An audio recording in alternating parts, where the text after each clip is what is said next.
नमस्कार, मी Sunita बुरकुल cooking with Sunita बुरकुल आपल्या YouTube channel तुम्हाला सगळ्यांचं खूप खूप स्वागत आहे। आज आपण आहे ना मस्त छान असं कैरीचं गोड आंबट तिखट लोणचं बनवतोय। खूप छान टेस्टी लागतं आणि झटपट बनणार आहे। चला तर मग रेसिपीला सुरुवात करू।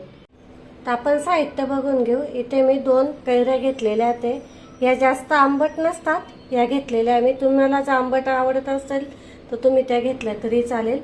जिरे घेतलेलं आहे आपल्याला इथे 1 चमचा जिरे, 1 चमचा मोहरी, गूळ घेतलेला आहे मी 1 वाटी, लाल तिखट लागेल चवीनुसार घ्या तुम्ही, आणि इथे 10 ते 15 आपण लसणाच्या पाकळ्या घेतलेल्या आहेत आणि चवीनुसार मीठ। चला सुरुवात करू।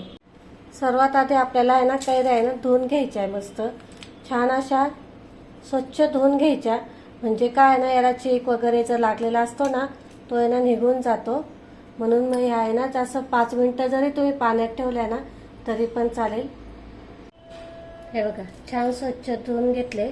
आता इथे ना मी एक कपडा घेतलेला आहे कॉटनचा, त्याच्याने ना पुसून घ्यायचं आपल्याला, पूर्ण कोरड्या करून घ्यायच्या आहे। पाण्याचा अजिबात अंश नको याला, नाही तर मग काय होईल की आपलं जे लोणचं करू ना आपण मग ते खराब होतं। हे बघा तुम्ही बघू शकता, जवळून दाखवते मी। हे बघा कशी घाण आलेली, बघा अशी घाण निघते। त्यामुळे ना 5 मिनिटं तुम्ही पाण्यात जरी ठेवल्यात ना तरी पण सगळी त्याची घाण आहे ना निघून जाते। मग असं 5 मिनिटं ठेवायचे पाण्यामध्ये, म्हणजे छान असं निघून जातं। त्यातला चीक वगैरे जर लागलेला असतो ना तो पण निघून जातो। हे बघा आता इथे मी सगळ्या व्यवस्थित असं कोरड्या करून घेते।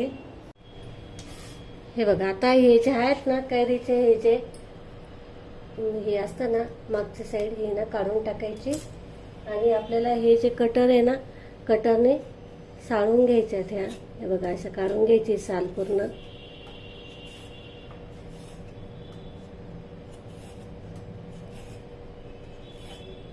साल काढून घ्यायची आहे।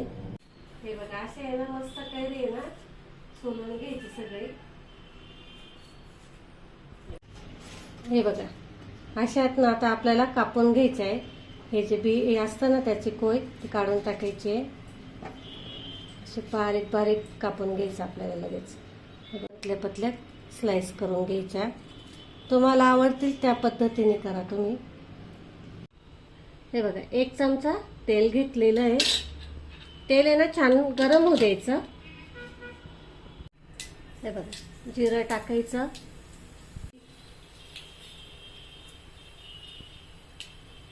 लसूण, छान परतू द्यायचं। मग याच्यामध्ये आपण हे जे कापून घेतलेली कैरी आहेत ना ती टाकून घ्यायची आहे। मस्त आता हे परतवून घ्यायचं आपल्याला। हे बघा छान परतवून घ्यायचं। त्यामध्ये 2 चमचे लाल तिखट मिक्स करून घ्यायचं आहे। आता याच्यामध्ये आपल्याला पाणी टाकायचं आहे।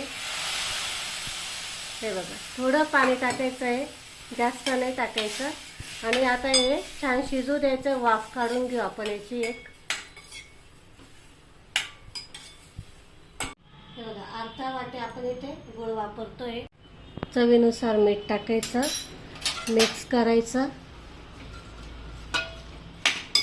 आणि आता हे छान शिजू द्यायचं आहे मंद आचेवर असं।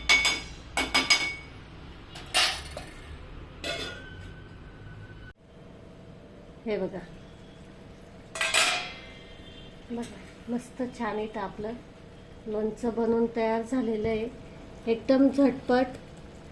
काय असतं की उन्हाळ्यामध्ये ना जेवण जात नाही, या पद्धतीने करून बघा तुम्ही। मस्त चव येते आणि 2 घास जास्त जातात। मग बघा इथं आता आपण गॅस बंद करू। झालंय, पूर्ण थंड करून घेऊ आणि मग काचेच्या बरणीत भरून ठेवू। हे बघा थंड झालं की मग असं बरणीत भरून ठेवायचं, आणि पाहिजे तेव्हा तुम्ही मग हे घेऊन खाऊ शकतात। फ्रीजमध्ये पण आरामशीर टिकतं, हे खराब होत नाही। बघा इथे मस्त छान असं आपलं गोड आंबट तिखट लोणचं बनवून तयार झालेलं आहे। आणि मेन म्हणजे इथे ना उन्हाळ्यामध्ये आपल्याला जेवणामध्ये चव नसते ना, मग असं काहीतरी साईड बाय साईड असलं की 2 घास जास्त जातात। तुम्ही पण नक्की करून बघा, खूप छान टेस्टी आणि इन्स्टंट आहे, लवकर होतं, खराब होत नाही। तुम्हाला जर रेसिपी आवडली असेल तर लाईक, शेअर आणि सबस्क्राईब करायला अजिबात विसरू नका। आपण अशाच नवीन रेसिपींसोबत पुन्हा भेटू. तोपर्यंत नमस्कार.